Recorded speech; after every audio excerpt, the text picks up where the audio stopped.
Hello friend, welcome back to my YouTube channel. आज का जो हमारा टॉपिक होने वाला है वो है एंडोकार्डाइटिस के बारे में।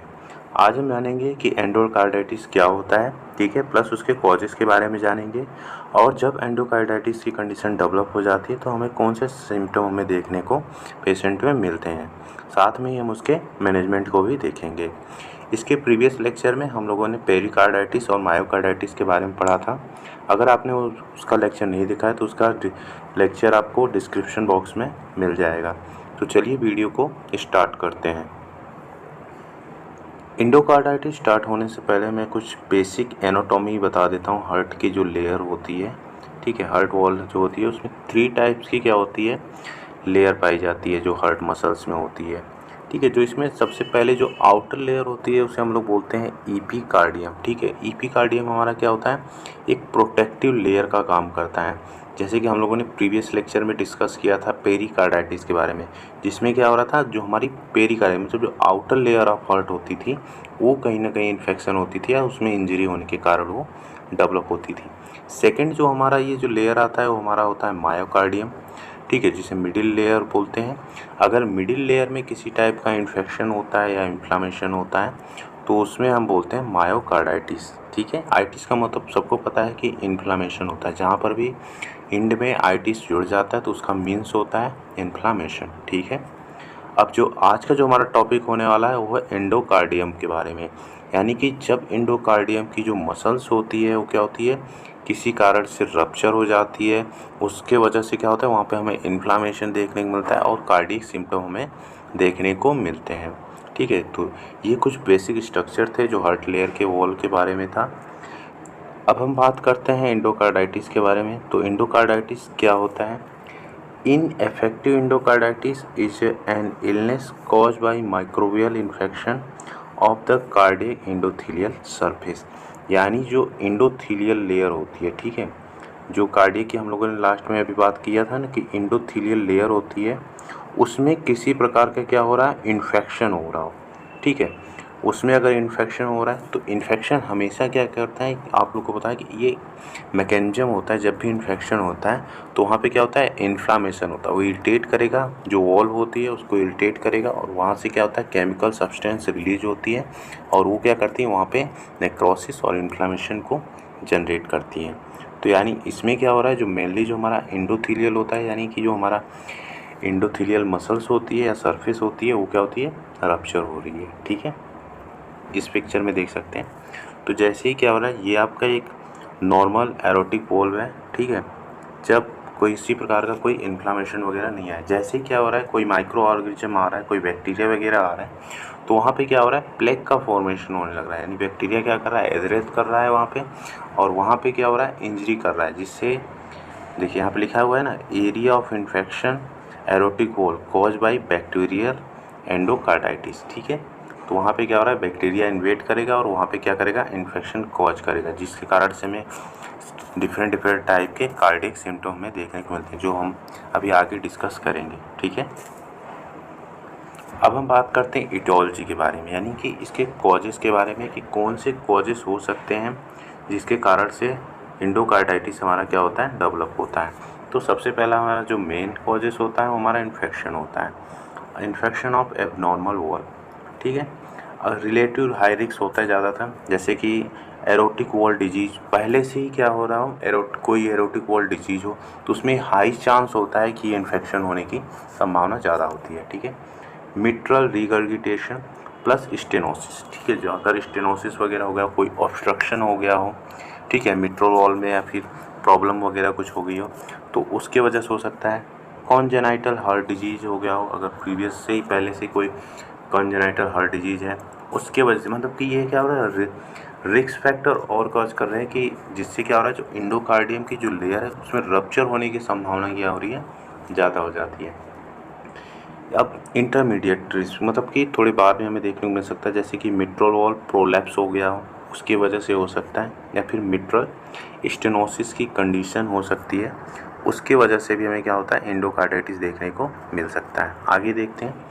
तो इसमें और भी है, जैसे कि ट्राइकप्सिड वॉल की डिजीज़ है, ठीक है, पल्मोनरी वॉल डिजीज़ है, और ये होता है कैल्सिफिक एरोटिक स्क्लेरोसिस, मतलब कि क्या हो रहा है, जो एरोटिक हो रहा है, वॉल्व हो रहा है, वहाँ पे कैल्शियम का डिपोजिशन होने लग रहा है, ठीक है, जिसके कारण से क्या हो रहा है, वहाँ पे ब्लॉकेज क्रिएट हो रहा है। और जब ब्लॉकेज क्रिएट होता है तो इरिटेंट का काम करता है, यही इरिटेंट करके वहाँ पे क्या होता है, इंजरी करता है, और इंजरी से क्या होता है, इन्फ्लामेशन हमें देखने को मिलता है।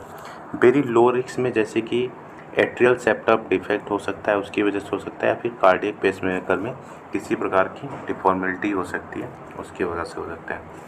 इन्फेक्शन ऑफ नेटिव वॉल्व हो सकता है, जो भी वॉल्व वगैरह रहते हैं उसके साइड, उसमें हो सकता है, ठीक है। सर्जिकल एंडोकार्डाइटिस, अगर हम क्या करते हैं, किसी प्रकार का अर्ली प्रोस्थेटिक वॉल्व एंडोकार्ड, मतलब कि प्रोस्थेटिक क्या होता है कि आर्टिफिशियल होता है, जो हम बाहर से क्या करते हैं, इंसर्ट करते हैं हार्ट मसल्स में। जब हमारा क्या होता है, वॉल्वुलर डिस्फंक्शन हो जाता है, फेल्योर हो जाता है, उस कंडीशन में हम करते हैं, तो उस केस में भी हमें देखने को मिल सकता है। फिर लेट प्रोस्थेटिक वॉल्व एंडोकार्डाइटिस के केस में भी हमें देखने को मिल सकता है, ठीक है।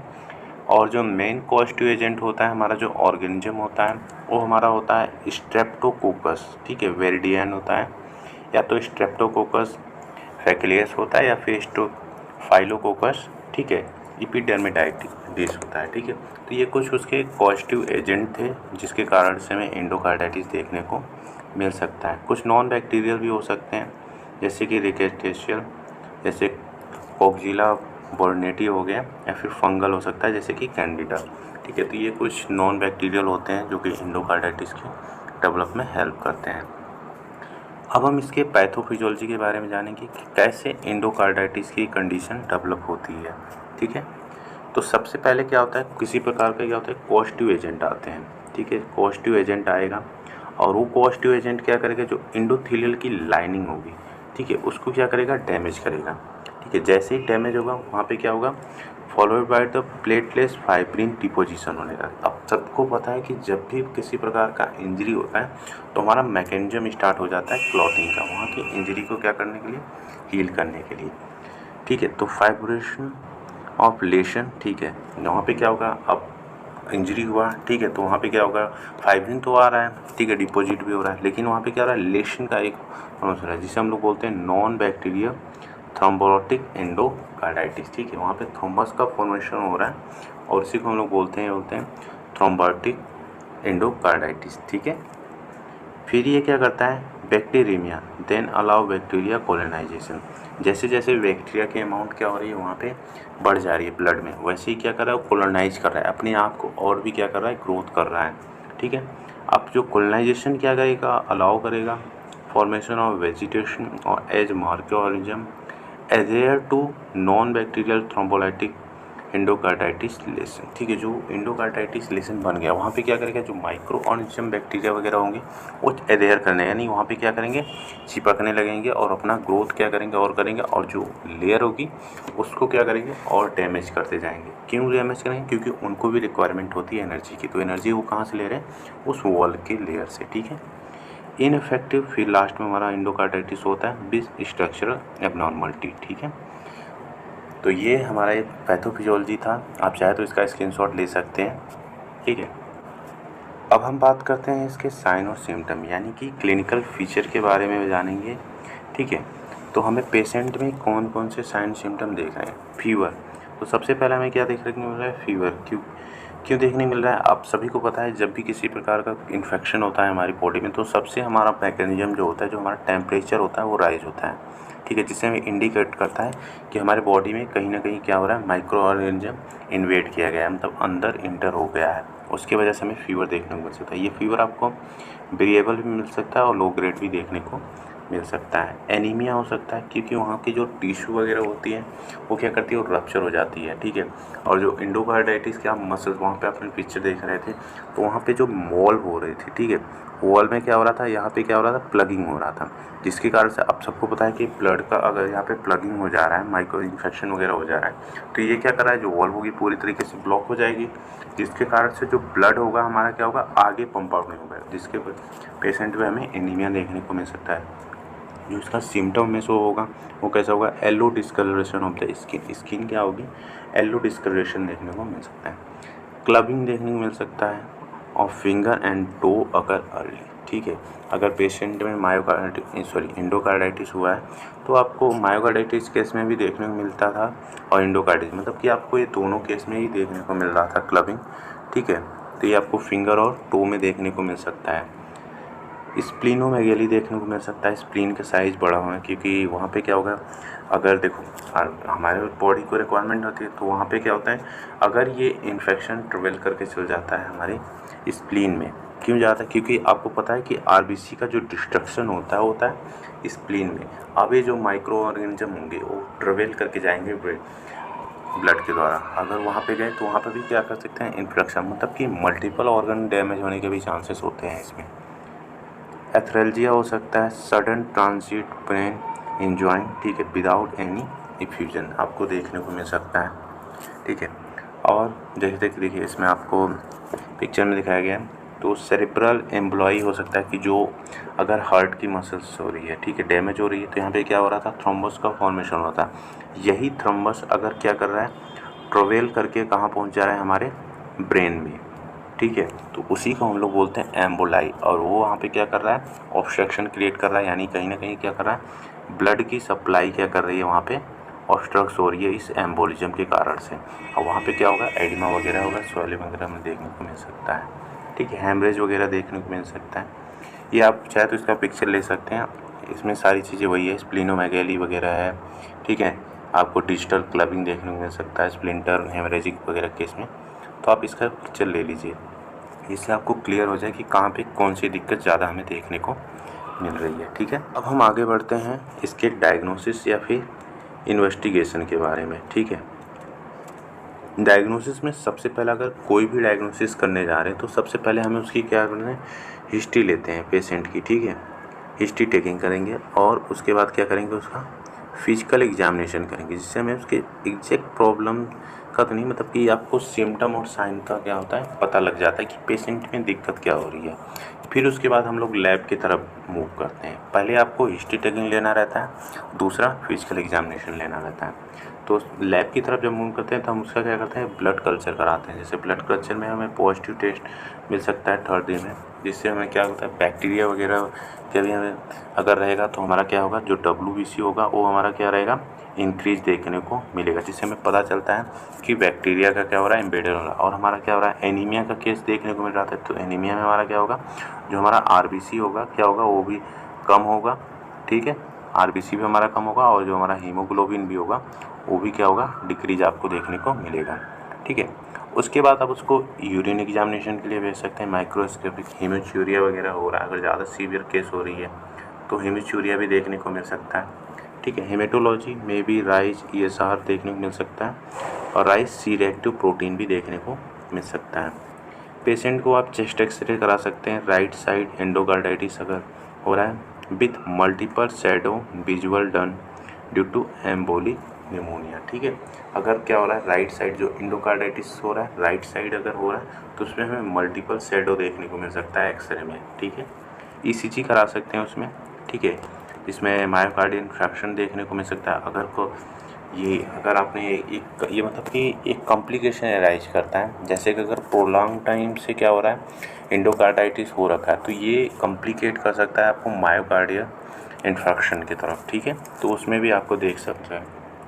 और उसके बाद आप चलते हैं इसके ट्रीटमेंट के बारे में। तो ट्रीटमेंट में हम सबसे पहले क्या करते हैं कि जो भी माइक्रो ऑर्गेनिज्म इन्वेड हुआ है उसको रिमूव आउट करने के लिए हम लोग क्या देते हैं, एंटीबायोटिक देते हैं, ठीक है। बैक्टीरियल एंटीबायोटिक जैसे कि हमारा पेनिसिलिन, सेफेलोस्पिरिन और एमाइनोग्लाइकोसाइड, ठीक है, तो ये बैक्टीरियल एंटीबायोटिक होते हैं। अगर किसी प्रकार का बैक्टीरियल वगैरह इन्फेक्शन होता है तो ड्रग्स ऑफ चॉइस जो होती है हमारा पेनिसिलिन वगैरह दिया जाता है उसमें, ठीक है, और सेफेलोस्पिरिन, ठीक है। तो ये ड्रग्स जो होती है हम एंडोकार्डाइटिस में पेशेंट में दे रहे हैं। उसके बाद कुछ जनरल मेजरमेंट होता है, जैसे कि आप कंप्लीट रेस्ट इन बेड, ठीक है, पेशेंट को हम ज़्यादा हैवी वर्क वगैरह नहीं करवाएंगे, कंप्लीट रेस्ट प्रोवाइड करेंगे, जिससे उसकी जो रिकवरी हो फास्ट हो सके, ठीक है। High protein diet with added vitamin and iron, ठीक है, ये क्यों दे रहे हैं, क्योंकि आपको पता है कि पेशेंट में एनीमिया हो गया है, ठीक है, जो सिम्टम हो रहा है, तो उसको रिकवरी करने के लिए हम क्या करते हैं, हाई रिच प्रोटीन डाइट देंगे और विटामिन और आयरन देंगे, ठीक है। स्मॉल रिपीटेड ब्लड ट्रांसफ्यूजन भी करा सकते हैं इफ़ सीवियर एनीमिया का वजह, ठीक है, अगर बहुत ज़्यादा सीवियर एनीमिया है तो हम क्या करते हैं, ब्लड ट्रांसफ्यूजन भी करा सकते हैं, ठीक है।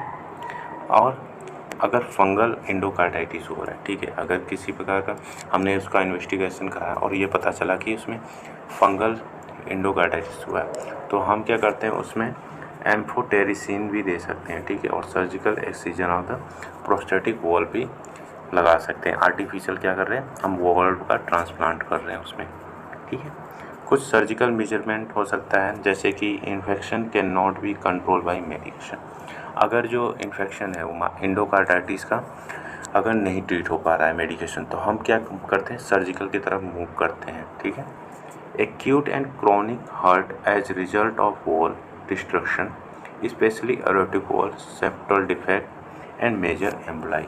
तो इस केस में हम क्या करते हैं कि सर्जरी की तरफ मूव करते हैं। अब पेशेंट मेडिकेशन से ठीक नहीं हो रहा है तो हम क्या करते हैं, सर्जरी परफॉर्म करेंगे और उसको क्या करते हैं, पेशेंट को हम रिलीफ दिलाने की कोशिश करते हैं। तो इस लेक्चर में हम लोगों ने एंडोकार्डाइटिस के बारे में जाना कि एंडोकार्डाइटिस क्या होता है, उसके कॉजेस, साइन सिम्टम और उसके मैनेजमेंट के बारे में हम लोगों ने देखा। तो इसके प्रीवियस लेक्चर में हम लोगों ने क्या हुआ था, रोमैटिक फीवर और पेरिकार्डाइटिस, मायोकार्डाइटिस के बारे में भी डिस्कस किया था। उसका लिंक आपको डिस्क्रिप्शन बॉक्स में मिल जाएगा। तो ये जो हमारा कार्डियोवैस्कुलर सिस्टम के डिजीज़ की सीरीज़ चल रही थी, उसमें जो इन्फेक्शियस डिजीज़ चल रही थी, तो ये उसका लास्ट टॉपिक था, ठीक है। और इसके अगर आपको डिटेल में जानकारी चाहिए तो डिस्क्रिप्शन में भी इसका लिंक दिया गया है, आप उसके चेकआउट कर सकते हैं कि एंडोकार्डाइटिस क्या होता है, उसके मैनेजमेंट, डायग्नोसिस वगैरह भी उसमें दिए गए हैं, तो आप उसको भी चेकआउट कर सकते हैं। Thanks for watching this video, मिलते हैं नेक्स्ट वीडियो में।